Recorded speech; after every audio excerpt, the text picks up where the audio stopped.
Hey everybody, this is Chris Armstrong with Armchair Sightseers. Today we're going to talk about 1% lows. You're going to start seeing this more often. You start seeing on graphs when they're comparing GPUs and other things.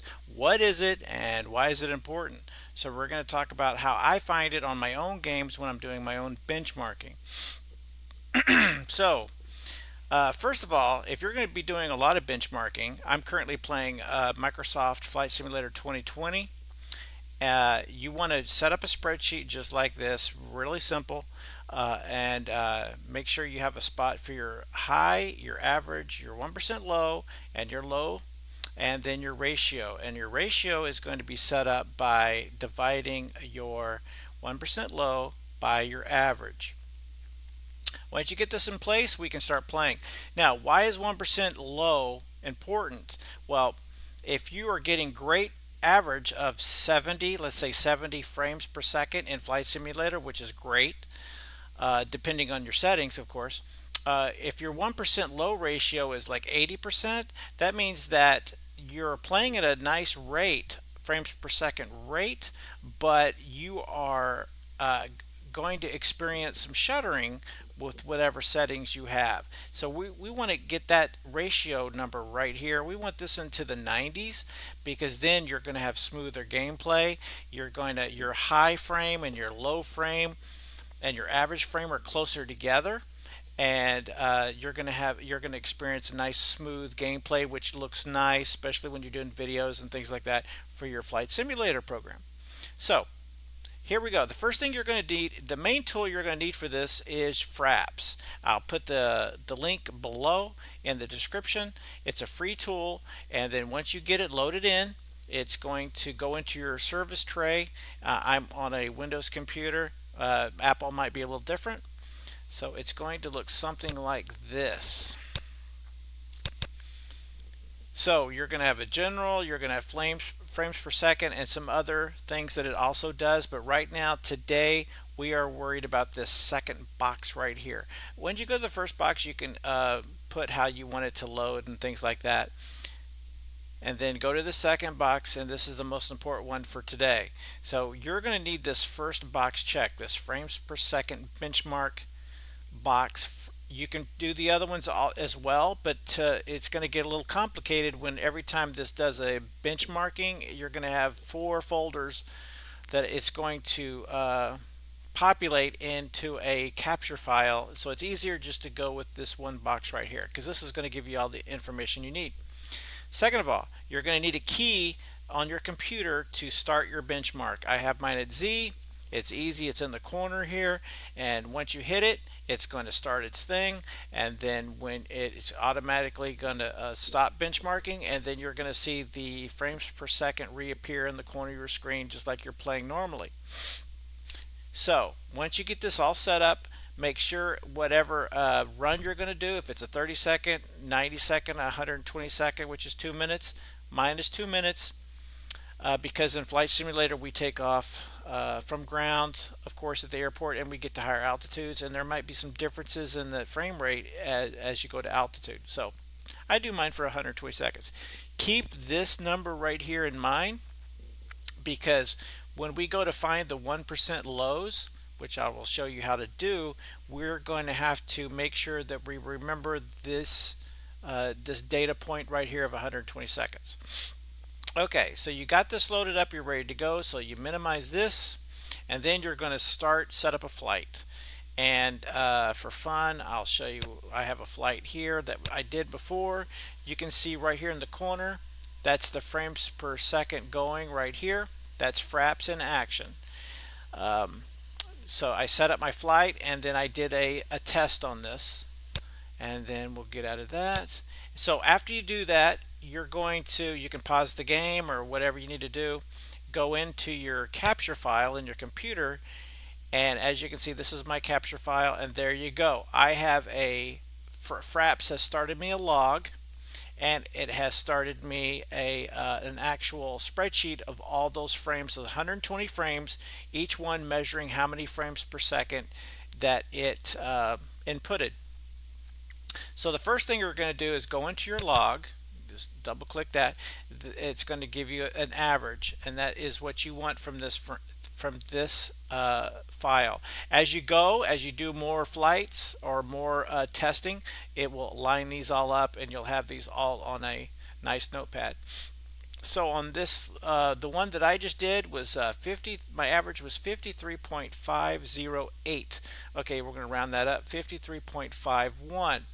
So we're going to go over to our spreadsheet and put in our average, 53.51. Okay, next, let's go back to our capture file. Let's open up this file, and it's going to open up a whole new spreadsheet, and there it's going to give you numbers. These are our data points for all 120 seconds. In order is how it calculated it. So we need this information, but what I like to do is I like to copy on this, I like to copy that, go back to my original database spreadsheet, and then go ahead and paste them in here. It's just nice to have this next to the box that you're working with, and then as you go you can clear these contents and then add your next one, and then just keep on going and kind of get an idea of how your game is performing. So the next thing we're going to do is we're going to highlight this column, and we are going to hit data, and we are going to organize this from lowest to highest. Okay, now that we've organized these numbers to lowest to highest, we know for a fact our lowest frame was whichever frame this was, whatever second of input this was, only had 28 frames per second during this 1 second. So let's go ahead and put that in as our low, and then we can go down all the way down to the bottom, and then there's our highest, which was 64. So we can put in 64 here, and let's find the 1% low. Now that we have, since we already organized this from smallest to largest, we know that 1% of 120 data points, 120 seconds, is 12, right? So we're going to take our lowest, slowest 12 frames, which we already put them in order. So that will be obviously our 12 right here. And just highlight those, and you can see down here our average of those was, our average of those was 41.66. So you can round that up, 41.67. So we put 41.67.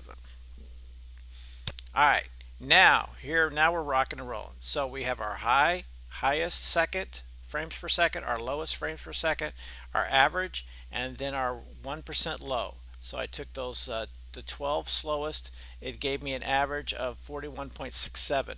That gave us a ratio of 77.87. That's not too good. So even though I'm flying at 53.51 average frames per second, that's very doable in Flight Simulator. I mean, especially for low-end computers, you're doing okay. But as you can see, that our lowest frame was 28. So that was obviously a shutter that's going to show up while you're flying. So you can look at the data here. We only had a couple of low frames, and then it got into the 40s, which is doable. But during these 2 seconds of gameplay, we had a definite shutter there, and that is why we want this number to be in the 95s. Right, that would be nice to always have that in the 95s, and that's when you go and you do whatever game you're on. You have the sliders, you have different high, ultra, low, medium. Try to find that sweet spot. So let's say on here, okay, I got 53 average, but a bad ratio here. Let's say that in a different flight, I had let's say I had the highest was a 62. The lowest was a 52, and then the average was 60, let's say, and then let's say the 1% ratio came out to be 55.